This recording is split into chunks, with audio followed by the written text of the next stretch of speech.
Hello, good evening, and welcome to our next ECHA Zoom talk. As you may know, each month we have distinguished speakers from the world of academia or elsewhere to talk to us about their specialist subject. We have speakers booked up until August or September of next year. Please see our website for details, where you can find more information and more dates and all sorts of other things as well. And this evening, we are delighted to welcome Father Richard Finn, Order of Preachers, to speak to us on the subject of his latest publication, which is The Dominicans in the British Isles and Beyond. Father Finn is based at Blackfriars in Oxford, and he is a member of the Theology Faculty and the Classics Faculty at the University of Oxford. In his book, Father Finn charts the rich history of the Dominicans in the British Isles, founded in England in 1221 by Gilbert de Fresnay. He discusses the province's medieval resilience and sudden Reformation collapse, attempts in the 1650s to restore it, its Babylonian exile to the Low Countries, its virtual disappearance in the 19th century, and its unlikely modern revival. So, Father Finn, very welcome. Thank you very much. And thank you everyone for the opportunity to share with you this account of the English Dominican province and its checkered career from 1221. Due to the time constraints this evening, I must omit an account of the missions outside the British Isles. I'm also going to omit much recent history, though I'll be happy to discuss these parts of the story if asked about them later. Those of you blessed with a good memory will recall that I spoke on the province's history to members of the English Catholic History Association in 2017, soon after beginning my research into the subject. The fruits of that research were published by Cambridge University Press last year, and I'm pleased to say that the paperback version should come out towards the end of this month, though the press is reeling from a cyber attack which has very much delayed matters. Now, I mention this, of course, in the hope that some of you may wish to acquire the book, but also because some of the things I wish to share with you are the different challenges and opportunities that I've encountered in conducting my research, and which led me to write the kind of book that I did. So, for example, archaeological studies now offer rich insights into pre-Reformation priories, their development over time, and even something of the life led within them. But the studies also highlight the difficulties facing the historian of the province's early history. Excavations at Beverley show the secondary, though poorly built addition of a south aisle, and the consumption of poultry as well as fish. At Stirling, the archaeologists found numerous pips and stones from the fruit eaten in the priory. Yet such reports cannot tell us who ate what, when, and where, what was served in the refectory as opposed to the infirmary or to guests. Human remains excavated between 1961 and 1980 from the site of our second priory at Oxford may now be subject to new scientific analysis to reveal more than was previously ascertainable about the people buried there, perhaps their illnesses and disabilities. Yet apart from the elite, whose burials are recorded in surviving wills or other records, the social profile of the people buried at the priory remains elusive. At Haverfordwest, where I visited the dig, the archaeologists uncovered numerous skeletons from the cemetery, as well as tiles, but also found monumental masonry, unexpected in such a setting and very difficult to interpret. Furthermore, the literary sources for the early period allow us to follow the growth of new foundations, but only rarely reveal the date at which the friars first arrived in a town or the actual date of foundation. Note that those could be different. It may be some years later that the house surfaces in the historical record as the beneficiary of royal or other benefactions. Rarely, if ever, do those sources indicate what the friars themselves thought and felt about their lives and mission before the Reformation. The kind of history I was able to write for the pre-Reformation period, and to some extent for the period up until the mid-17th century, was thus necessarily more impersonal than the kind of history that I could write for the later period, informed by what the friars themselves had written. So, what can we say about the early history of the province? It's clear that the 13 friars sent to England by the Orders General Chapter of 1221 were instructed to make their way to Oxford and to found their first house there because of its reputation as a centre for the study and teaching of theology. Why? Because although they made a favourable impression on Archbishop Langton at Canterbury on their arrival in early August, they pressed on to London and from London to Oxford. They came to win suitably educated recruits who could in turn teach others, and they were soon successful. Not long after 1227, they'd been joined by Robert Bacon, a Regent Master of Theology. In around 1229, Jordan of Saxony, Master of the Order, visited the Oxford Friars, and a sermon he preached almost certainly on that occasion was effectively a call for vocations to serve the English mission. He wrote to nuns at Bologna of his hopes for a good catch. The friars had travelled for part of their journey in the retinue of Peter de Roche, Bishop of Winchester. Now he and his close associates in the ruling elite would prove early benefactors and promoters of the friars. At London, the principal benefactor of the first priory was Hubert de Burgh, the king's justiciar, who by late 1223 or 1224 had purchased a small plot of land for the friars outside the walls at Holborn in the parish of St Andrews. A few years later, Peter de Roche was preparing for the friars to open a house within the walls at Winchester. The king himself, Henry III, made directions to the Sheriff of York in 1227 to grant the friars land near the city's Micklegate. At Carlisle, its Bishop Walter Mauclair was another influential figure in the royal administration, probably still Treasurer of the Exchequer when the friars were negotiating their arrival, which was to be in 1233. He would also be a major benefactor of the friars' second site in Oxford, where the work started on a vast priory in around 1236. Beauclerc later resigned his bishopric, entered the order, and spent his final 2 years in the Oxford Priory. Royal support for the for the foundations generally took the form of timbers from the royal forests.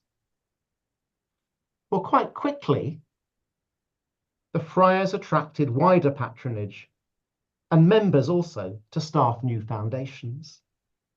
By the end of 1242, the province contained at least 19 houses in England, 1 in Wales, at least 4 or 5 in Scotland, and there were probably at most 8 in Ireland. At least 61 houses had been founded by 1260, 79 by 1280. By the time the Black Death reached the British Isles in 1348 to 1349, there were 89 Dominican houses, 48 in England, 5 in Wales, 12 in Scotland, and 24 in Ireland. In Scotland, the major patron was King Alexander II, who founded priories at Berwick, Perth, Ayr, Stirling, Aberdeen, Edinburgh, Inverness, and Elgin. In southern Wales, the founders were Anglo-Norman overlords who founded houses in towns dominated by their castles. At Cardiff by 1242, Haverfordwest by 1246, and Brecon in Mid Wales by 1291. In North Wales, it's possible that the priories at Bangor and Rhuddlan were founded by Prince Llewellyn ap Griffith, who claimed sole rule of Gwynedd from 1255. In both countries, growth was stunted by the small number of towns, since houses depended at least in part on alms or other donations from townsfolk for their survival. By contrast, in England, growth was much stronger, enabled by the larger number of prosperous towns and only impeded by the presence of other religious institutions objecting to the competition and loss of income caused by the Dominicans' arrival. The dates of early foundations in Ireland are particularly uncertain, as there's good reason to doubt the list provided by the antiquarian James Ware, though we know from another source that the first house was established as soon as 1224. Here too, Anglo-Norman lords were key founders. William Marshal II, Justiciar of Ireland, may have persuaded the Cistercians at Dublin to facilitate the Dominicans' foundation there, and he or his brother Richard played a key role in founding the house at Kilkenny before 1234. In Waterford, the citizens were preparing a site for the friars in 1235, though that may not have been the year in which they actually arrived.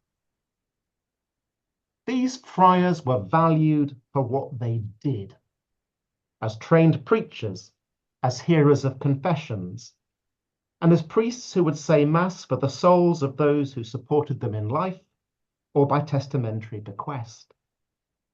Not a few were significant theologians. During the 13th century, some 19 were appointed as bishops in the British Isles, with the approval of the English and Scottish monarchs. 14 were appointed to Irish sees, 4 to Scottish sees, 1 to a Welsh and 1 to an English see. Not all actually took up office. The appointments to what were by and large impoverished or unimportant bishoprics suggest the friars' competence, but exclusion from sees that commanded wealth and power. A similar picture emerges for later centuries. Between 1350 and 1535, some 30 men were elected or appointed or translated to some 22 Irish sees. Not a few of these actually spent their time acting as suffragans in England. Thus, Richard Belmer was named Bishop of Achonry in 1424, but also acted as a suffragan in the dioceses of Worcester and Hereford between 1226 and 1433. More significant, especially in the 13th and early 14th centuries, was the role of the few but very able friars who acted as royal confessors and advisors, in particular John of Darlington, confessor to Henry III. Now, unlike their confreres abroad, the friars had few responsibilities for religious women, though they might be appointed by a bishop to hear nuns' confessions at a given convent. In 1319, Bishop Walter de Stapledon of Exeter appointed both a Franciscan and a Dominican as confessors to the Benedictine nuns of Polslow. Only one house of Dominican nuns was founded in the English province, at Dartford, where King Edward III endowed and saw to the building of their convent, helped by the London vintner and mayor William Clappertus. The nuns first arrived in 1356 or 1357. A small convent was founded at Skeens in Edinburgh in the early 16th century, but that belonged to a separate Scottish province. And although friars, Dominican and otherwise, could be ridiculed as hypocrites by Chaucer and Langland and subjected to theological attack by Benedictine monks, or by Wycliffe and his Lollards, numerous wills and the gifts they record attest to the enduring popularity of the friars among nobles and prosperous townsfolk throughout the period up to the Reformation.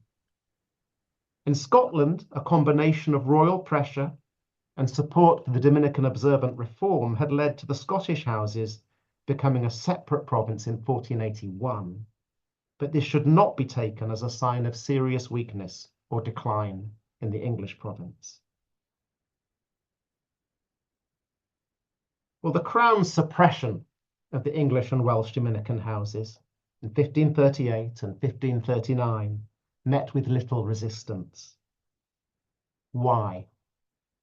Well, the reasons are multiple, but include the piecemeal nature of Henry VIII's separation of the English and Welsh Church from the Catholic Church from May 1532 onwards. By 1538, there would be no support from the bench of bishops. The Benedictine, Cistercian, and other monasteries had been suppressed several years earlier. The Pilgrimage of Grace had ended in disaster, and the prior of the York Dominicans, Dr. John Pickering, had been executed for his part in that pilgrimage, supposedly executed for treason. The friars' finances were squeezed as donations fell away. Equally important were the earlier moves made in 1534 by the Crown to ensure the mendicants' subservience by imposing royal stooges as superiors. Chapuis informed the Emperor Charles V on April 22nd, 1534, that Thomas Cromwell had appointed 2 commissioners to visitate the mendicant friaries and administer an oath of allegiance to the king. One was John Hilsey, OP, prior of Bristol, a one-time opponent of Latimer, who had been won over to the reformers by Lent 1533. He was imposed by royal authority as Dominican provincial on April 13th, 1534, to reduce the mendicants to uniformity, calling in, if necessary, the aid of the secular arm. He was assisted by another Dominican, Richard Ingworth, prior of King's Langley, who later replaced Hilsey as provincial. So Dominicans who voiced opposition to the royal supremacy, as several of them did, found no support from their superior, quite the contrary. They might be summoned to London and cowed into submission or deposed from office. Some fled to Scotland. In these circumstances, the province began to fragment. Ireland saw the establishment of an independent province in 1536. Previously, it had been governed as a vicariate by a vicar provincial. Some friars gained permission from the Canterbury Faculty Office to wear secular dress and function as secular clerks. When Ingworth, now a bishop, or his colleague, Dr. John London, toured the Dominican and other mendicant priories in 1538 and 1539, they easily persuaded the demoralized communities to sign deeds of surrender. Well, a small number of friars did return to England under Queen Mary, and several were instrumental in re-establishing orthodoxy here in the University of Oxford. But of course, they were swiftly expelled under Elizabeth in 1558. With them went the nuns, the few nuns who had regrouped briefly, but now had to leave the country. For the next century, the few English Dominican friars in the country actually belonged to houses overseas of other provinces. A few from the recusant gentry avoided persecution by living in the family home and enjoying the protection of sympathetic neighbours. William Stapleton, or Fowler, came from a Flintshire family. Resident at a priory at Lisbon in 1616, he returned at some point to England. A chronicle by the 18th century friar John Martin describes him as an apostolical missioner in England many years. According to the province's obituary rolls, Fowler died at the family seat of St. Thomas's near Stafford. He probably conducted his ministry from there and had done so since at least about 1630.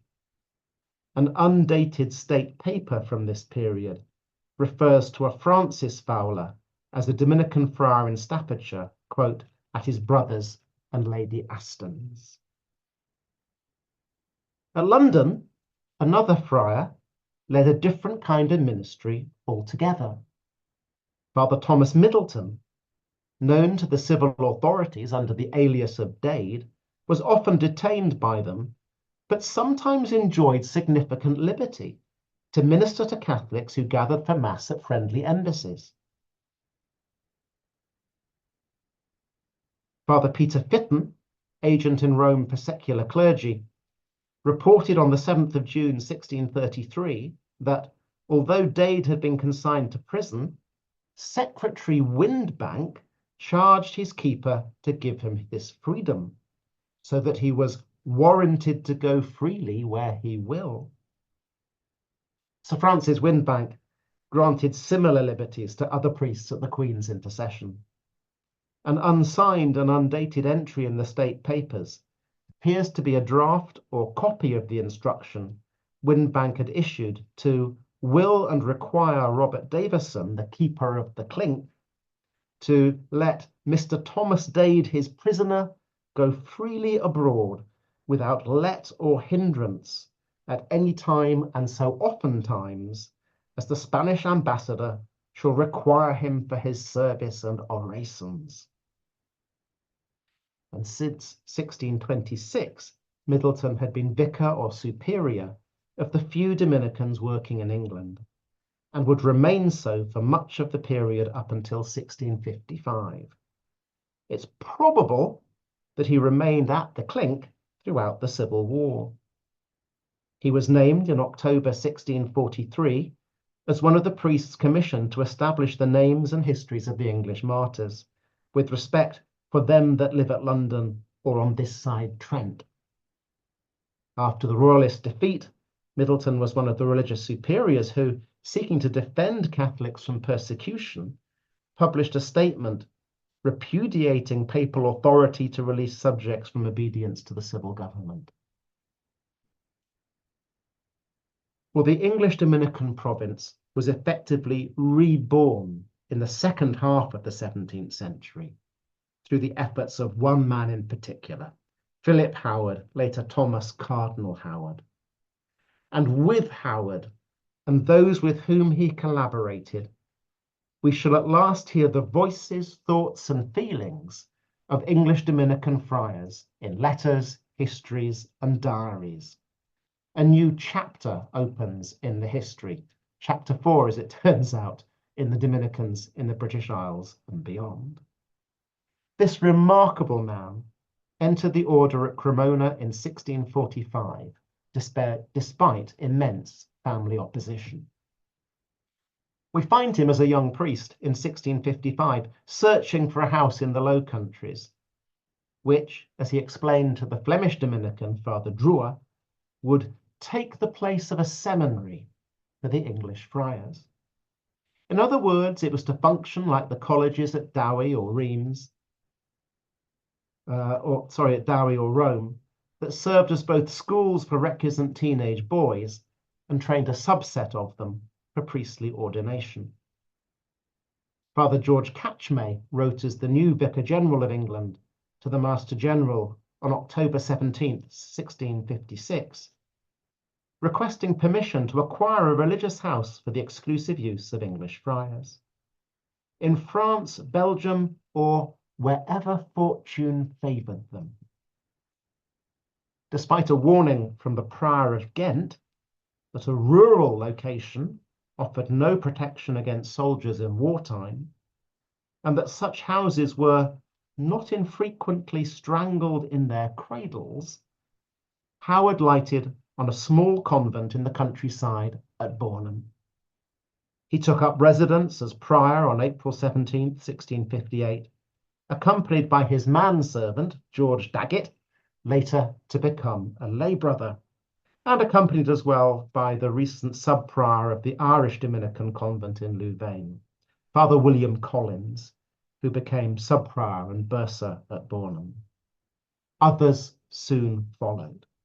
And Howard didn't stop there. He soon founded a nunnery at Vilvoorde, which later moved to Brussels. Now, Bornham was far from ideal. It needed major repairs, parts lacked proper flooring, the dormitory was only accessed by steps from the garden. The house was too small for the purpose, even though early alterations included partition walls to increase the number of cells. Indeed, the grant from the Spanish king limited the number of religious to 13. To make matters worse, the location was damp and unhealthy. Around 1680, the Dominican Adrian de Smet asked to be reassigned away from Bornham after he had become unwell from the ill effect of the air. Yet with much work and a major rebuilding program in the second half of the 18th century, Bornham became a vital hub for the province, from where men were sent on the English mission and to which they returned, and which for most of the period until the late 18th century also housed a small school for boys, which grew significantly in its last decades.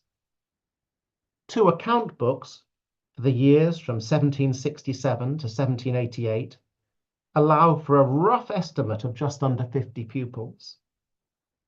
Their names show that by the 1770s, if not earlier, not a few pupils were local to the Low Countries and supplied an income which the fathers couldn't have gained from English recusants alone. The proportion of local boys almost certainly rose during the school's final decades, aided by day pupils. One feature of the second account book is the many entries with the phrase, "washes at home." The school increasingly produced vocations for the province, whereas only 4 of the 26 novices clothed between 1660 and 1680 are known to have studied previously at the school. At least 8 of the 20 who entered between 1701 and 1720 had previously studied there, and 8 of the 13 between 1721 and 1740. 17 of 33 novices from 1761 to 1780 are known to have previously studied at the school.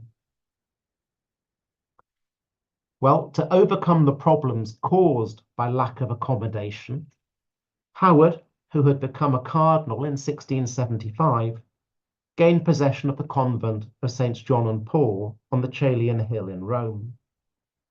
Though the house was lost just 3 years after his death in 1694, he bequeathed money for the friars to purchase a property at Louvain, where they opened a training college for the friars in 1697. Now, between 1697 and 1794, 51 students did at least part of their training at Louvain after profession. By comparison, of the 71 friars who entered the province in this period, at least 44 did their novitiate somewhere other than Bornham because of Bornham's small size. Though a good number had been schoolboys at Bornham, Louvain was where most spent more time in formation as friars. Now, from their houses in the Low Countries, small numbers of friars served the English mission. When the provincial, Edward Byng, wrote to the Master General in 1698, he named only 10 Dominicans in the country, of whom he knew 7 were members of the English province. During his visitation of the province in 1709 and 1710, Father Thomas Worthington met with only 8 members of the province and made 9 men titular priors, suggesting that 9 was the total number in the country. Likewise, in 1725, the secular priest, Dr. John Ingleton, wrote that there were not 10 Dominicans in the whole mission. In 1785, when there were 11 or perhaps 12 missioners in England, there were also 12 friars at Bornham, and the province numbered some 39 friars in total, including novices. So only a quarter of the male province was actually working in England. Why? Well, a major reason why numbers in England were so low was the lack of residences and lack of stable income to fund the friars. When Howard was at court as the Queen's almoner, he sought both funds and patrons, but with little success.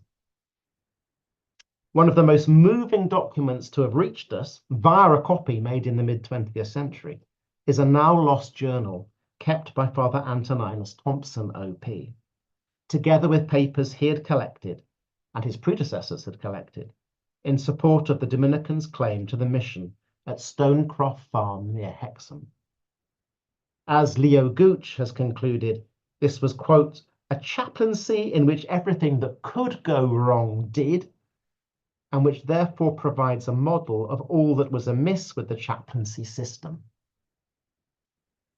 Father Thomas Armstrong, OP, had lived there as a missioner in the late 17th century, when the farm belonged to one John Widrington, and one or more Dominicans served at the farm after Armstrong's death in 1662 until Widrington's decease in 1669.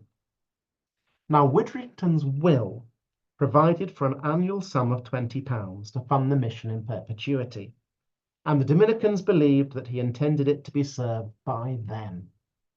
However, Widrington's sister, who took over the farm, later stipulated that the fund pay for either a Dominican or a Franciscan to serve the mission.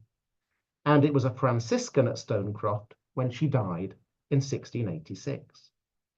Initial attempts by the Dominicans to regain the mission failed, until the farm came into the possession of one Thomas Gibson in 1693, who promptly replaced the Franciscan minister with his brother George, a sick and elderly Dominican, unable or disinclined to perform much pastoral work, but who was otherwise without a mission or income.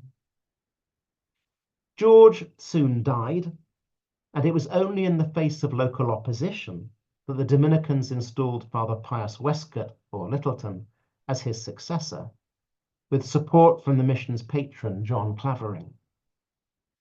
On Westcott's departure, the dispute with the Franciscans broke out all over again. But the Dominicans sent another brother of Thomas Gibson, Father William Gibson, who held the mission until 1712. Father Antoninus Thompson arrived in 1714, initially supported by both Clavering and Thomas Gibson. However, by 1715, control of the farm had passed to a Jasper Gibson, who took a violent dislike to Thompson and forced him to leave the farm, though he continued to visit and serve the mission. Matters worsened sharply in 1721. Thompson recounted how in mid-October, Jasper publicly abused him when, quote, in the morning before prayers, for it was a Sunday, he fell upon me like a bulldog in the presence of his Protestant servants and others that were come to prayers. A week later, on the Sunday after St. Luke in 1721, the family discharged and forbade Thompson to come any more there to say prayers.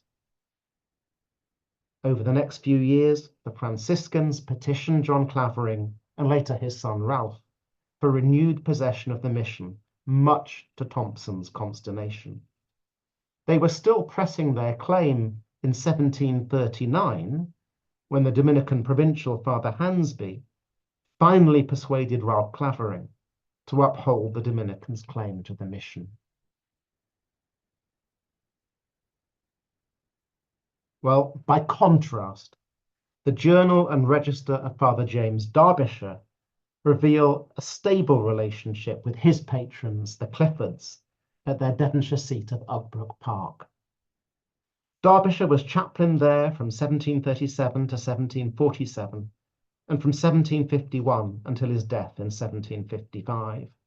He kept his journal in Flemish, supplemented by a set of pictograms to safeguard its contents.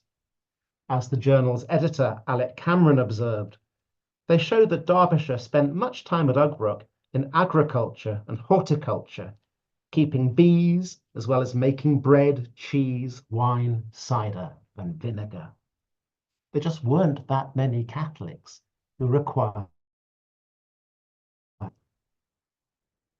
Well, this bipartite structure of the province, set in place by Cardinal Howard, through the houses he either acquired or provided for on the continent, lasted until the end of the 18th century.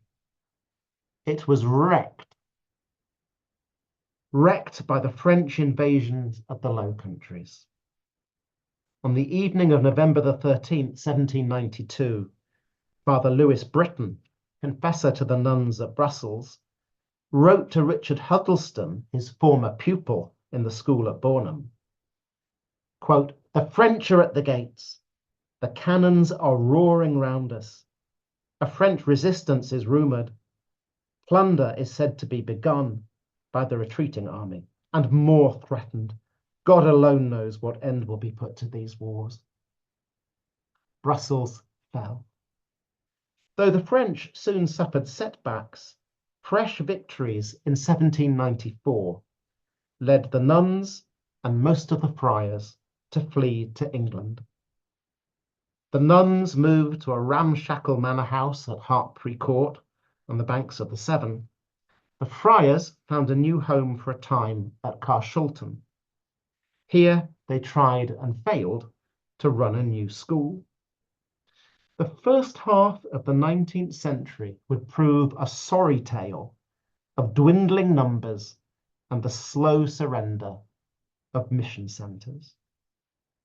At Leeds, James Holdforth, a sort of patron to the mission, wrote to Bishop Penswick in 1834, quote, "I believe it will not be difficult to induce Mr. Wood to give up the mission here, his body, the Dominicans, being nearly extinct." By the close of 1849, the province had no more than 6 professed friars in the country, their only house being at Hinckley, from where they also served the mission at Leicester. And there were also a number of postulants. So Holdsforth wasn't exaggerating.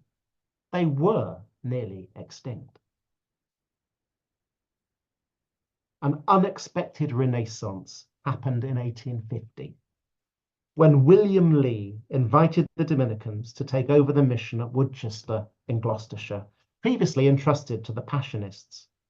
When the Passionists failed to assure him they would always undertake the pastoral and liturgical duties that he had stipulated. It was not an amicable handover, whatever people said later. However, the master of the order, Père Jondel, agreed to support the erection of a novitiate of strict observance by sending friars from Ireland and the continent, while Lee paid a substantial sum towards the building of a monastery for the friars. It caught the imagination of young men, many of them converts. Arthur, later Father Bertrand Wilberforce, grandson of William Wilberforce, was about to be ordained a deacon at Ushaw when invited to Woodchester in December 1863. He exclaimed, "Why, this is more like a monastery than anything I have yet seen in England." To which the prior, Father Proctor, replied, "Sir, it is a monastery." Arthur described it to his father as a beautiful place in a beautiful country. The church is very nice, and the house which joined it is not a common modern house, but a real monastery, all Gothic, and every part complete, cloisters, chapter room, and cells. The novices are here. In a later letter, he wrote, I was never so struck with any place as I was with Woodchester. I said to myself, here is the ideal.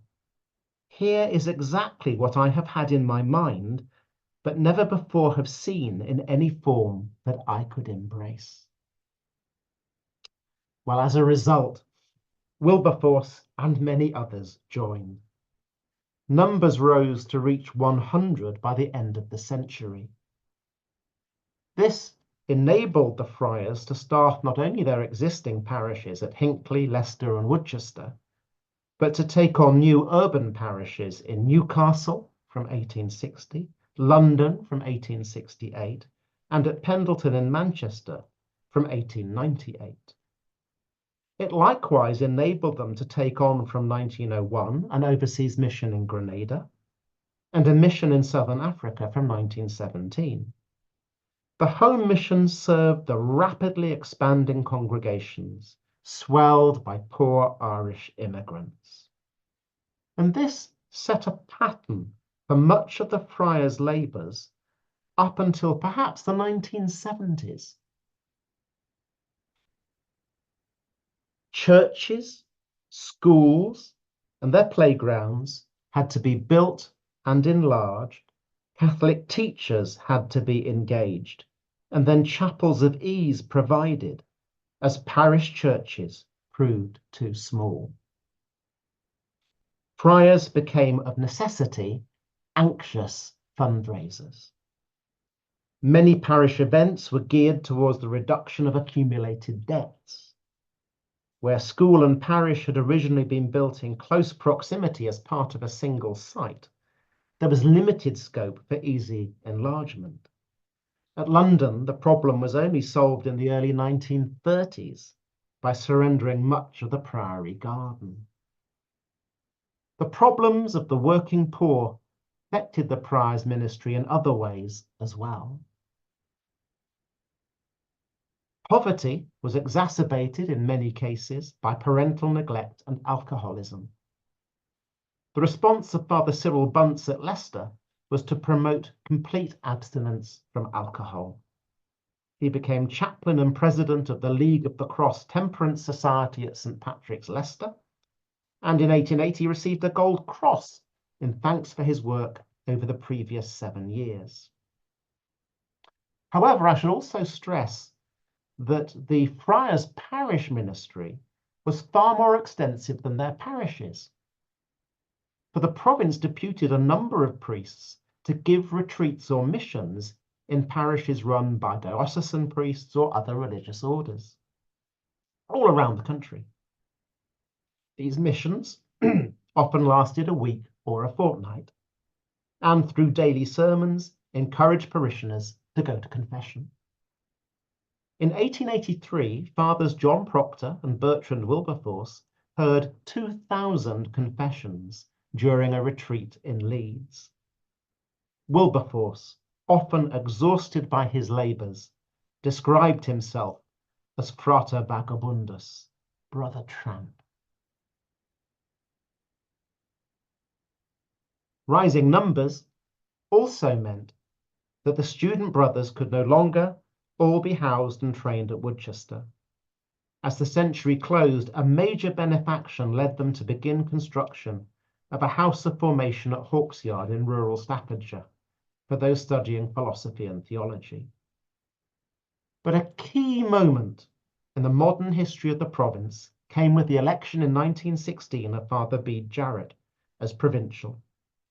Over the next 16 years, Bede encouraged the friars to develop a strong intellectual apostolate, including an engagement with major British universities, as well as with wider society through publications and use of mass media. In 1911, Father Lawrence Shapka began the mammoth task of translating Aquinas' Summa Theologia into English. It would take 21 volumes over a decade, and he followed the feat with 4 volumes of the Summa Contra Gentiles and 3 on disputed questions.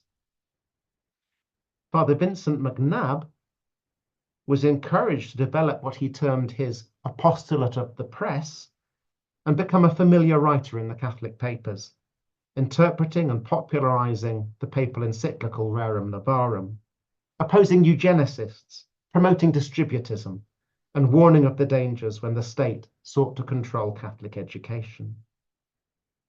Meanwhile, the periodical Blackfriars was launched in 1920 under the editorship of Bernard Delaney. It was meant to state intelligently for modern readers, quote, the primitive and traditional principles of the Catholic Church and apply them to the peculiar needs of the present day. In 1924, Bede was a key player in moving the small Dominican school or junior seminary at Hawksyard to a new location at Laxton in Northamptonshire.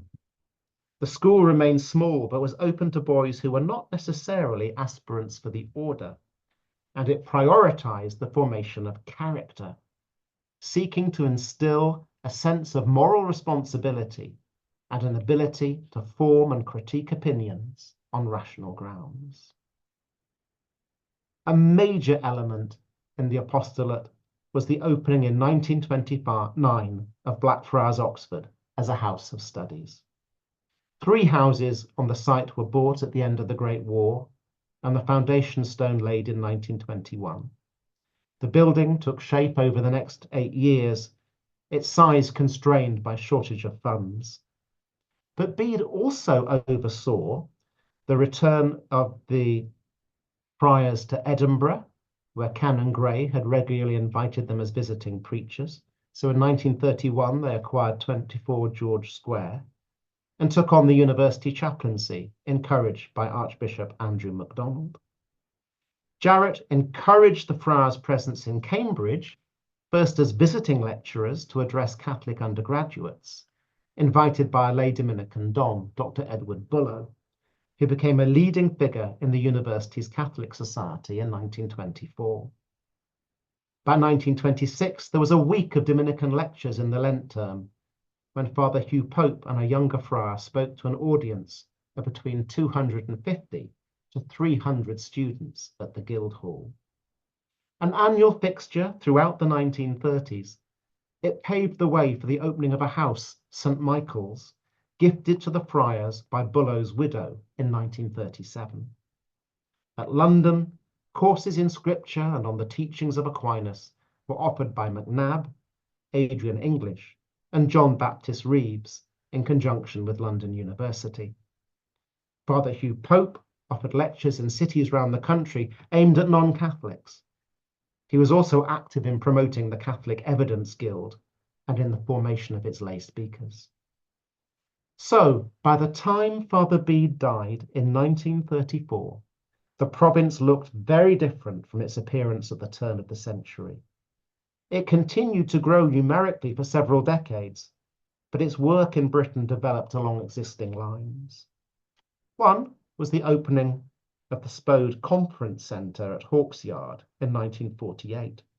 By 1966, it was described in an internal document as one of the province's most important works, though, as a satirical sketch shows, it proved difficult to mix a conference centre with what, until 1967, was also a house of studies. Jarrett never required the province to choose between its parochial commitments and its new intellectual apostolate. But once vocations began to weaken from the mid-1960s onwards, it was largely the parochial mission which contracted piecemeal, though Laxton closed in 1967 and Spode closed in 1987.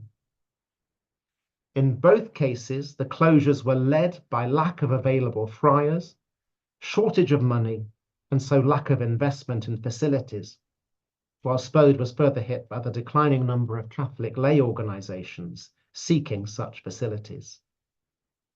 The 1960s and 70s would prove painful to many in the province, both those who stayed and those who left. Once again, it seemed that the province might scarcely survive.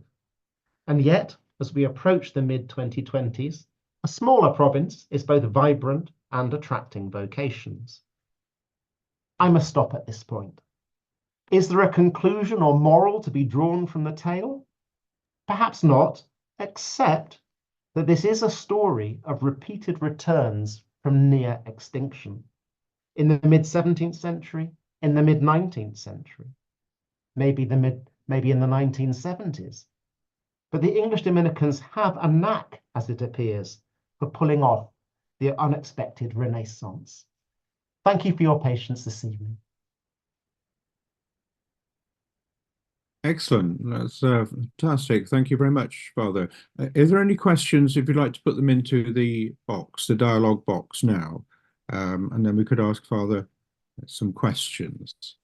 So I'm just waiting to see if there's any questions. Shall I stop the screen share?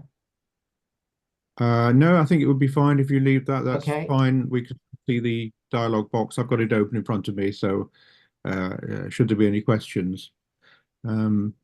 Yeah. From the map that you showed, the original priory in Oxford in 1221 looks roughly where Oriel College is now, something like that, perhaps?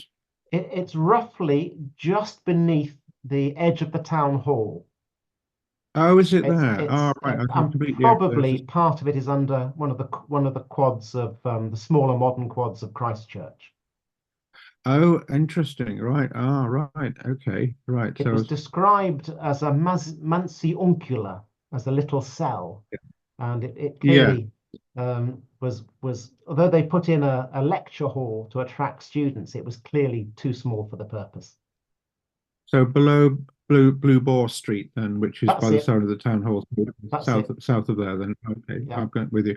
And then the later one was on what's now the site of the shopping centre. Is that correct? The shopping centre would be more the Franciscan site.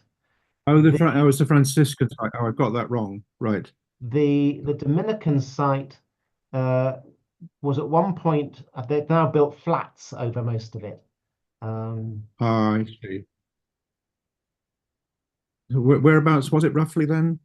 Well, Preacher's Lane, I'm forgetting the Ah, name, so near Speedwell Street. Speedwell Street. Right. Okay. Interesting. Right. So no, next to a tour of Oxford, I'll try and incorporate that into it as well then. I'm afraid Excellent. there's not the only stones that remain are from the Yes. gateway into the precinct, and they're built into I think what was the deaf centre. I see. Okay. Right. I think I've got a question here. It's from Ben. It says, "Thank you very much for your paper. It's a fascinating subject, and the scope of inquiry is very impressive. You spoke about the call for uniformity among the call for uniformity among the mendicants.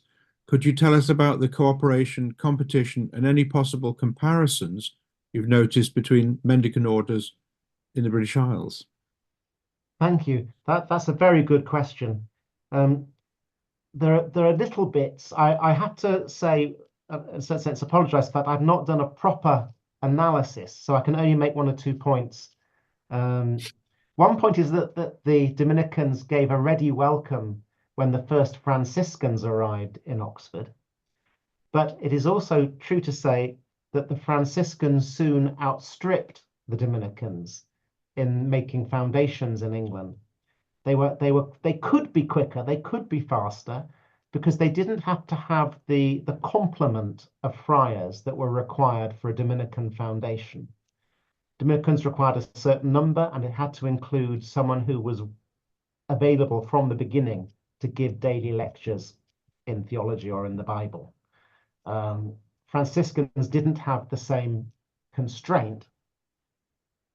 There was competition in some places between Dominicans and Franciscans. We know that. There was certainly competition or opposition, I should say, in some towns where there was a strong Benedictine or other monastery. And in some places, the Dominicans were very successfully kept out over a long period of time. I think those are the main things I'd want to say about that. Okay, excellent. Right. Our next question or point from Russell. It says the CTS, Catholic Truth Society, has republished classic texts, and I would just note that Bede Jarrett's 1919 booklet on the resurrection was clearly written. That's rather a point rather than a question, I think. I don't know whether you concur on that, but Well, Bede was a good writer, not as polemical or as Chesterton-like as Vincent McNab, but Bede was certainly also a good historian. And of course, he had done an Oxford degree. He had done, I think, an Oxford history degree, and that he thought he did it through the Benedictine house at the time, and he realized that the Benedictines had something by virtue of their Oxford education that he thought the English Dominicans of the early 20th century lacked.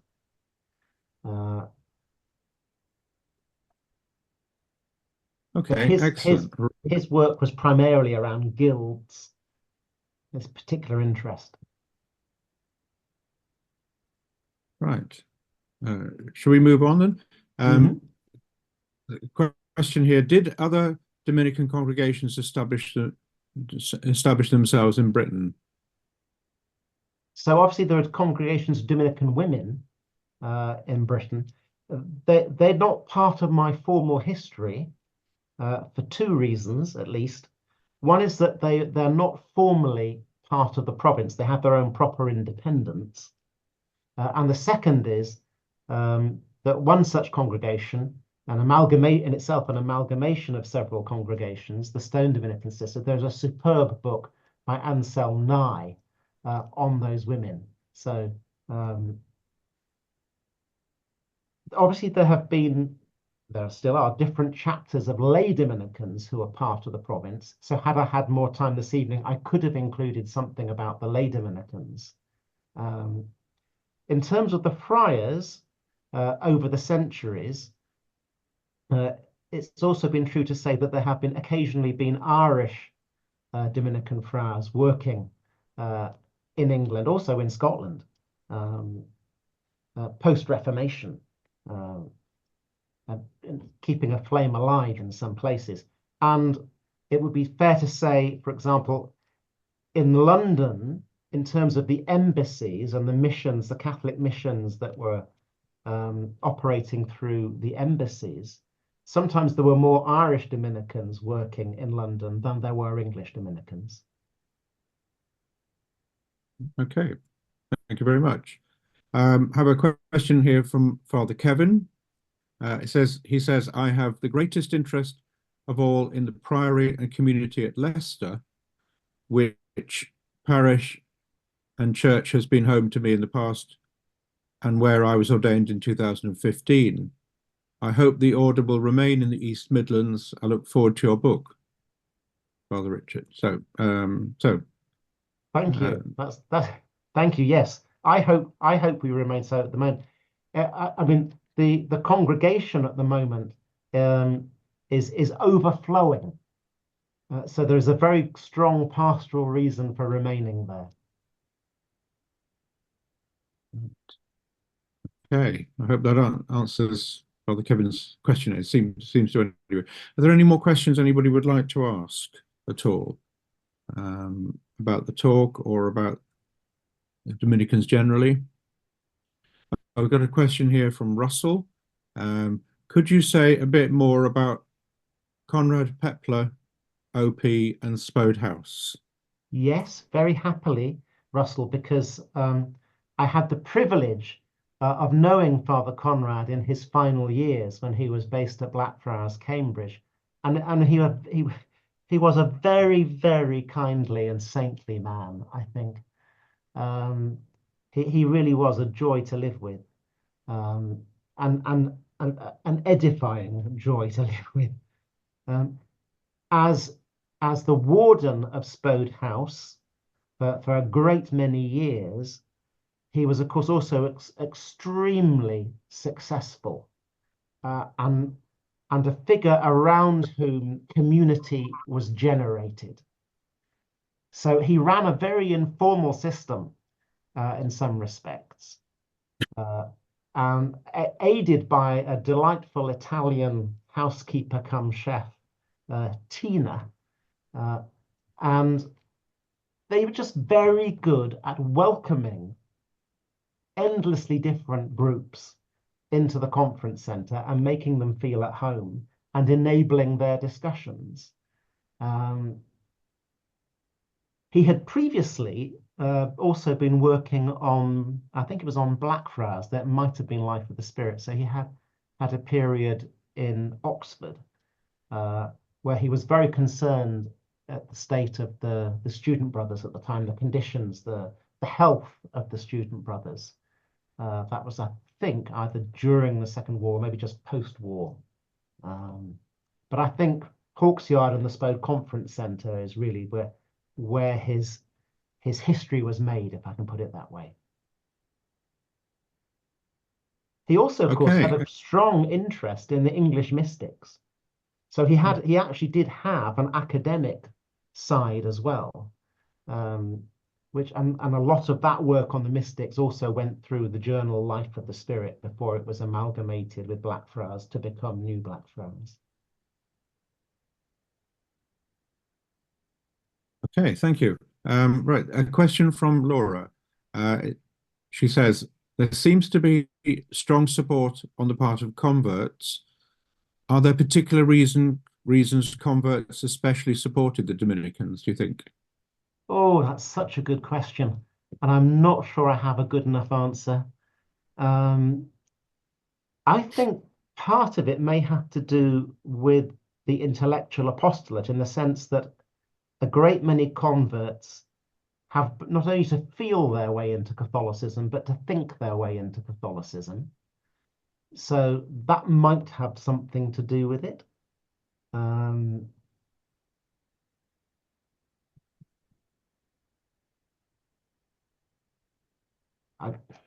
I think I need to give it further thought. Okay. There is something to do with, I think, the public profile of some Dominicans in the 1920s and 30s that probably attracted vocations to them, or would-be converts were perhaps pointed towards the Dominicans, who were thought to be able to address their issues, questions, and needs. And it might also have something to do with the role that the province played in the Catholic Evidence Guild. Perhaps there was an increased interest in Catholicism during the 1920s and 30s with Chesterton and other writers, perhaps, and maybe people were drawn in and connected with the Dominicans in some way through that. I don't know, but that makes good sense to me. Yeah. Yeah, I was just thinking of Belloc, Chesterton, and people of that sort. A lot of Catholic writers, people being introduced to Catholic writers, Catholic intellectuals, and then sort of seeing, right, who are these Dominicans and what are they doing and why are they here, and then the history of them and so forth, and how Dominicans were as English as anything because they were here for centuries within England, possibly anyway. Yeah, certainly MacNab was very strongly influenced by Hilaire Belloc and became a close friend of G.K. Chesterton. MacNab visited Chesterton on his deathbed and assisted Father John O'Connor at the Requiem for Chesterton in Westminster Cathedral. Excellent. A question from me, anyway. What are the major roles and purposes of the Dominicans in Oxford at Blackfriars? So, what do you mainly do? So we're three things. We are a priory. We're a community at the moment of around 20 friars, mostly of this province, though often with one or two longer term members of other provinces also resident. Then we are a studium. So we're the principal formation house of the English Dominican province. So we're training, first of all, the next generation of Dominican friars in this country, but we're also training one or two friars from other provinces around the world. Plus, we are training for ordination a number of Benedictine monks, Franciscan friars of different Franciscan branches, Carmelite friars, and Oratorians. So we have quite a small, but still nonetheless significant role as a seminary for religious. and that's something we are very pleased to be doing. So there are perhaps 20 or more students in our studium. And then we are also, distinct from that, we are a permanent private hall of the University of Oxford. So we don't have any undergraduates. We have 1 or 2 visiting students each year, but we have then a cohort of graduate students. Perhaps most, well, no, not most of them, that will not be correct, but of the different subject areas, one of the larger subject areas would obviously be in theology or in philosophy, but also in related social sciences and other humanities subjects. We don't provide the teaching for those graduate students. As with other colleges, the teaching is provided through the faculties, but we do provide their base. And we have a couple of houses in St. John Street and a flat over our annex where a number of the hall students live. So it's a threefold thing. And then I should say that with the Priory, of course, we have congregations who come to worship here. 2 daily masses, 4 Sunday masses, of which 1 is a vigil mass on Saturday evening. So we're not a parish, but we do have a strong congregation of people, some of whom, of course, follow us on the live stream. And what we hope to do is, if you like, to be a Dominican insertion into the world of the university and into Oxford.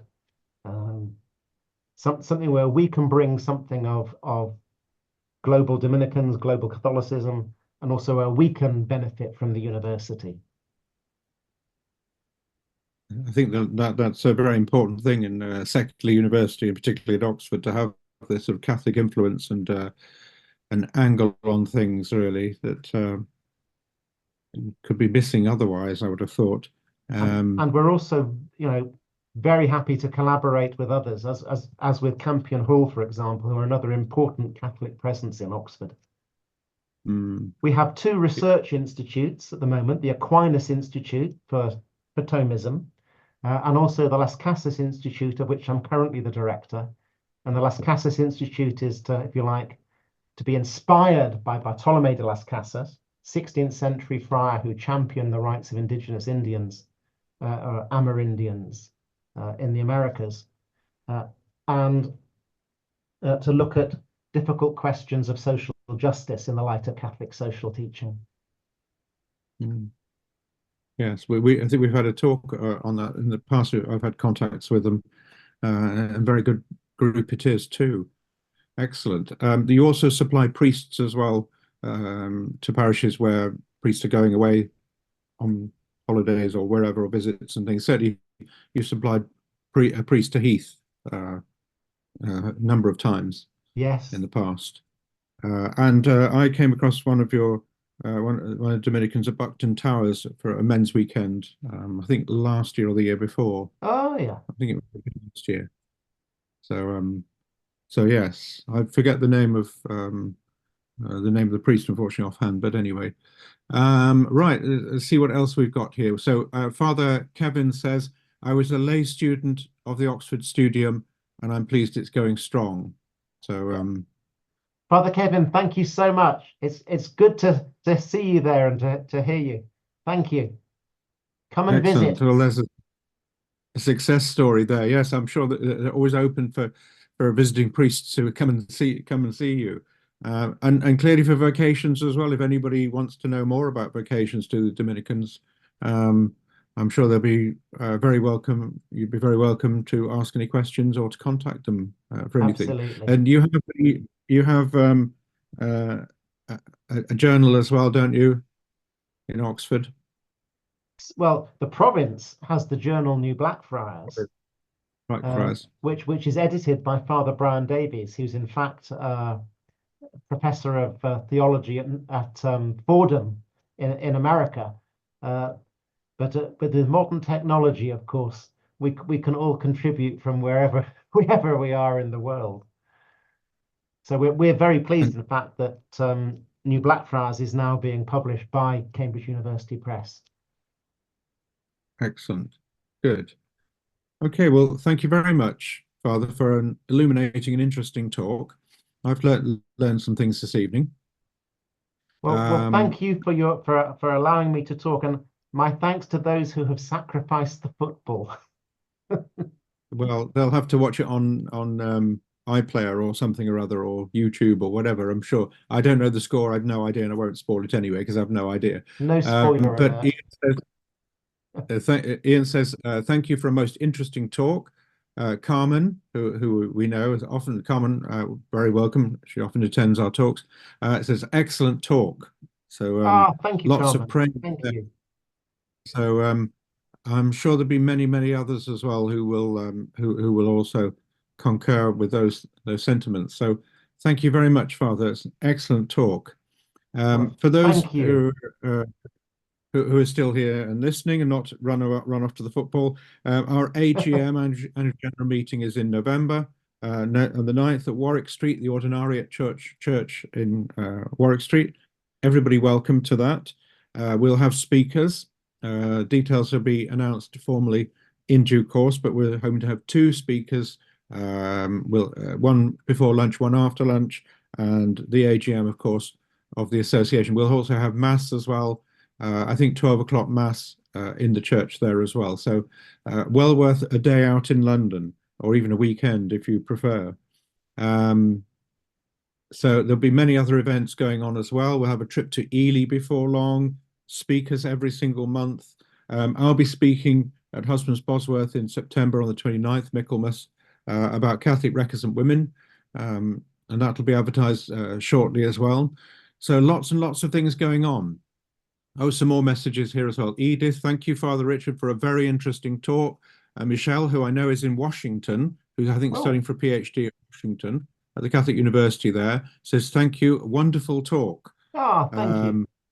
So yes, that yeah, I think a great success, Father. That's very kind of you. Thank you, everybody, very much, and have a great rest of the evening. And I hope you enjoy the football. If you're in England, England are playing. If you're in America, you don't know what we're talking about. But anyway, all right. Thank you very much then. Goodbye Thank you. from me.